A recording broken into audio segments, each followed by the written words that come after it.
Salut les futuristes! Non mais attends, c'est moi qui dois le dire. Tu peux me laisser faire, non? Bon allez, je te laisse faire l'intro. Alors aujourd'hui, nous allons vous parler des 5 projets fous du futur. Projet architectural, urbain, spatial ou alimentaire, vous en aurez pour tous les goûts. Allez, c'est parti, go!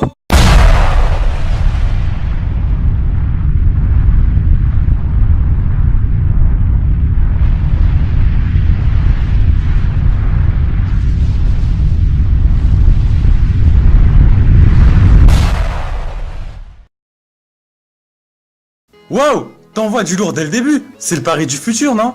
Oui, c'est vraiment joli tout ce vert. C'est qui va faire ce projet et tout? Ce projet développé par l'agence CETEC Bâtiment et l'architecte Vincent Calébo, se nommant Paris Smart City, aura pour but en 2050 de faire de Paris une ville écologique. En s'appuyant sur les dernières innovations technologiques, on pourrait réduire les effets de serre émis de 75%. L'objectif est énorme. Ah ouais! Et la tour Montparnasse, ça va devenir comment? La tour Montparnasse serait, selon cette étude, un parc public construit en hauteur, 58 étages, et accessible à tous. Accompagnée de 2 nouvelles tours, elle serait équipée d'une façade équipée d'algues qui utiliserait la photosynthèse pour devenir carboneutre et éviter de ce fait les rejets de CO2. C'est un vrai projet ou ça paraît trop fou pour être vrai? Oui, c'est un vrai projet sérieux, et non, Paris ne risque pas d'être totalement comme le laisse à penser la représentation faite, comme ça. Cependant, Paris en 2050 va tendre vers cela, et c'est pour ça que ce genre d'initiative est entreprise. Allons découvrir les autres projets fous. Allez, si je te dis Luxembourg et... Non, arrête-toi, c'est lourd. D'accord, si tu veux. Alors, on va parler du projet de minage spatial qu'a le pays le plus riche du monde, le Luxembourg. C'est qui tient ce projet? Ils vont miner quoi? Ce projet gouvernemental baptisé Space Resources.lu a été annoncé par le vice-premier ministre Étienne Schneider, début février 2016. Le but est de soutenir l'exploitation des ressources minières présentes dans les astéroïdes et sur la Lune. On pourra miner du platine ou du nickel par exemple. Ce projet pourra apporter plusieurs milliers de milliards de dollars. Et ensuite, comment on va miner tout ça? Et avec qui? On va miner tout ça avec des entreprises qui bénéficieront quant à elles d'un cadre juridique. Pour miner les métaux, on devra envoyer un engin qui voyagera vers le corps céleste, s'y posera et si nécessaire le déviera de sa trajectoire pour le mettre sur une orbite plus facilement exploitable. Une fois ce travail effectué, il faudra forer le corps céleste pour en extraire les métaux. La matière première ainsi récupérée sera transformée sur place pour alimenter les besoins des satellites, tandis que l'eau présente sous forme de glace sera utilisée pour réapprovisionner les engins spatiaux. C'est nickel alors! Oui, même si des problèmes subsistent comme le fait de trouver un astéroïde exploitable, le Luxembourg devient en tout cas le 2e pays du monde après les États-Unis et le 1er pays européen à s'engager dans le minage spatial. Dreadnought 2050. C'est une nouvelle arme dans Call of Duty ça, non? Je sais pas, mais en tout cas c'est un projet de bateau militaire qui vient tout droit des Britanniques. Et il a quoi de particulier? Un bateau en guerre, c'est nul!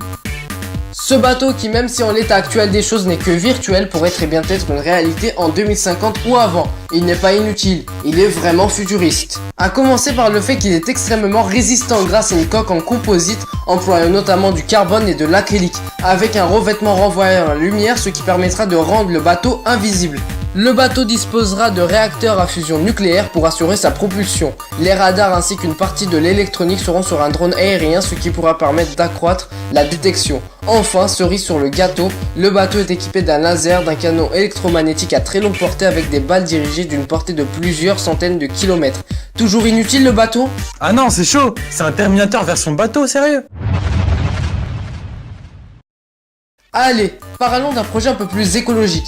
On va parler d'un projet mi-chinois, mi-singapourien baptisé Écocité de Tianjin. L'objectif est de mettre en place une agglomération durable au sein d'un pays où la démographie est de plus en plus importante.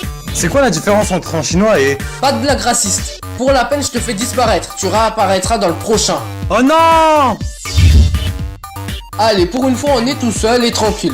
Ce projet d'écocité dans la construction a débuté en 2008, prévoit la construction sur 30 km² de bâtiments capables d'héberger 350 000 habitants, rien que ça, ainsi que des écoles, des hôpitaux et des quartiers d'affaires. On a d'autres éléments ayant été dévoilés. Les logements seront construits avec des fenêtres à double vitrage, 60% des déchets ménagers seront recyclés et 20% de l'énergie consommée sera d'origine renouvelable, soit de type solaire, soit de type éolienne. Et enfin, les habitants devront utiliser un réseau de transport composé de véhicules hybrides. La fin des travaux est prévue pour 2020. Je ne sais pas pour vous, mais j'irai bien la visiter un jour. Allez, je le fais réapparaître. Ah, enfin. Désolé pour tout à l'heure. C'est pas grave, je t'ai donné un projet à présenter qui est vraiment pas mal. Lourd, comme tu dis. Et c'est quoi? Un projet alimentaire avec des insectes et j'en passe. Allez, présente-le bien et bye bye. Ah, il m'énerve celui-là. Je dois vous présenter la partie la plus nulle. Bon, allez, je me lance. Je peux pas partir, mais je vais la faire rapido. Des étudiants en Bac+4 en design à Limoges ont défendu le 22 et le 24 juin leur projet de fin d'études. Et dans ces projets, il y a des étudiants qui ont proposé une boîte d'élevage pour cafards comestibles car scientifiquement, un gros cafard apporte beaucoup plus de protéines qu'un steak. Le but est d'élever des cafards tout mignons à la maison. Pour tuer les cafards, avant de les manger, on les congèle et on les fait jeûner comme les escargots. Ils disent que ça pourrait être une bonne solution contre la crise alimentaire.